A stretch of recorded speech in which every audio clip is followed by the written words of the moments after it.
Hey everyone, welcome back to Corporate Decoder, the place where we uncover the hidden stories behind corporate filings, and tonight we're diving deep into Syra Health Corp's latest proxy statement. Is this a tale of innovation or just another corporate shuffle? Let's find out. Alright, let's get into what Syra Health Corp is putting in front of its shareholders. This document, called a proxy statement, is essentially how the company communicates with its owners before the big annual meeting where important decisions are made. Think of it as the company's report card and a preview of what is coming up. First up, they are holding their annual meeting on the 14th of November 2025. This is where the big votes happen. They're re-looking to elect 5 directors to their board and get shareholder approval for a couple of interesting changes to their company's founding document, the Certificate of Incorporation. Electing directors is like choosing the captains of the ship. These are the people who will guide the company's strategy and oversee its operations. The company is proposing 5 individuals for these crucial roles. Then they want to confirm their choice for auditor Menkay CPAs PLC. This firm is like the company's financial referee, making sure everything is in order.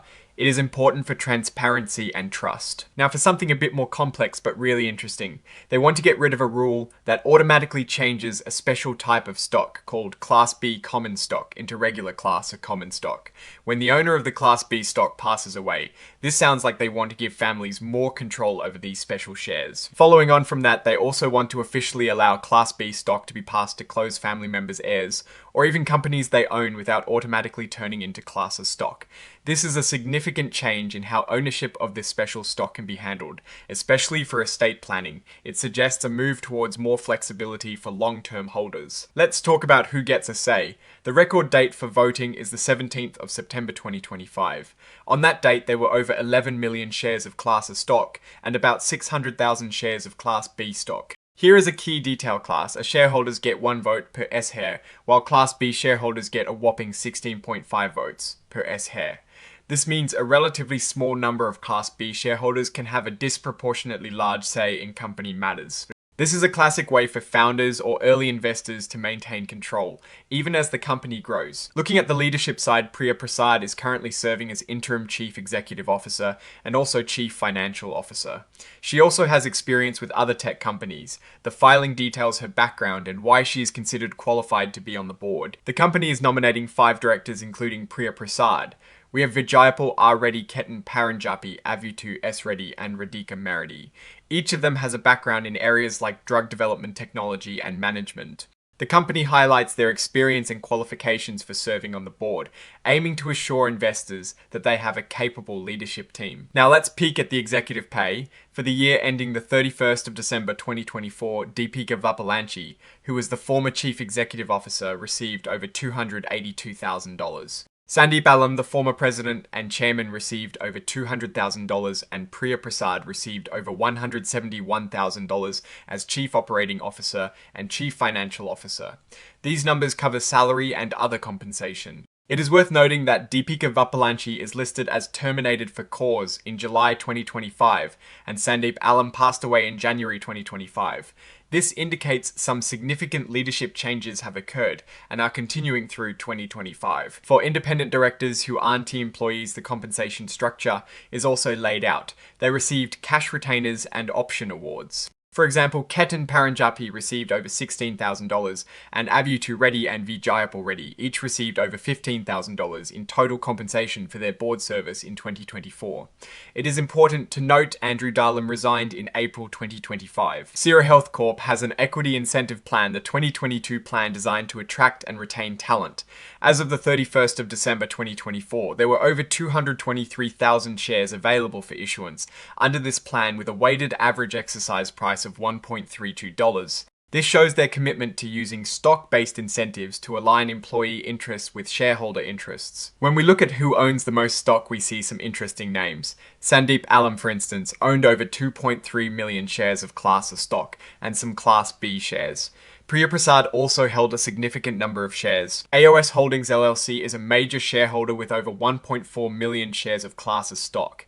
These larger blocks of ownership and the high voting power of Class B shares really paint a picture of who holds the real influence within Syra Health Corp. There is a small note about director compliance here.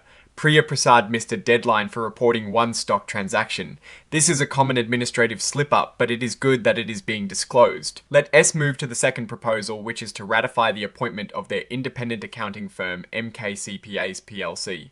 The company is asking shareholders to approve their auditor for 2025. They spent over $92,000 on audit and audit-related fees in 2024. This is standard practice and a necessary step for financial integrity. The Board S Audit Committee has reviewed Empite and found them to be independent and suitable. Now for proposal number 3, which is to amend the company's certificate of incorporation. They want to eliminate a clause that automatically converts Class B stock to Class A stock when a Class B stockholder dies.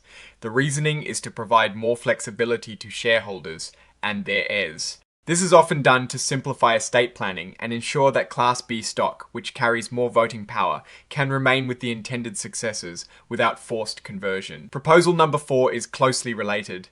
It is about amending the same certificate of incorporation to expressly allow Class B stock to be transferred to immediate family members' heirs' successors and assigns without triggering that automatic conversion. Both these proposals together suggest a clear strategy to allow for the smoother transfer and retention of valuable Class B stock within families and approved entities.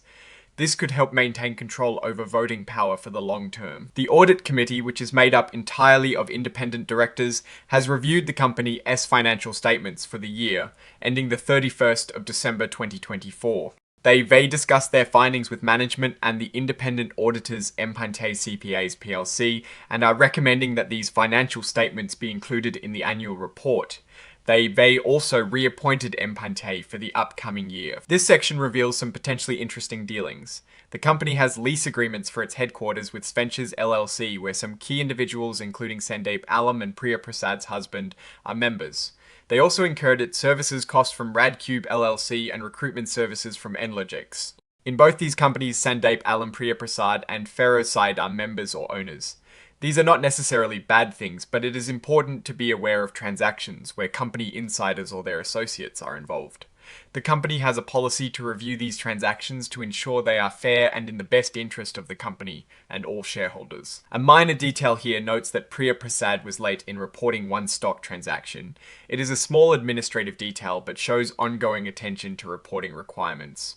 So what is the big picture here? Syra Health Corp is clearly working to modernize its corporate structure, particularly around its Class B shares, aiming for greater flexibility in ownership transfer and succession. The leadership has seen some turnover with key figures like the former CEO and president moving on, while Priya Prasad steps up. Financially, the company is spending on audits and executive compensation seems standard, though the related party transactions warrant a closer look to ensure fairness. The significant voting power held by a few Class B shareholders is a key governance point to watch. The company's move to clarify Class B stock transfers suggests a focus on long-term stability and control for certain shareholders, which is a strategic choice. The key will be how this flexibility impacts the overall business direction and shareholder value for everyone involved. Their direction seems to be about consolidating control and simplifying internal structures, rather than perhaps aggressive growth at this moment. Alright, that is our breakdown of Syra Health Corp's latest proxy statement. What is your take on these share changes and the leadership shifts? Let us know in the comments below. If you found this analysis helpful, give us a thumbs up and subscribe for more deep dives into the world of corporate finance. Don't forget to join our Discord community linked in the description. Thanks for watching and we'll see you next time.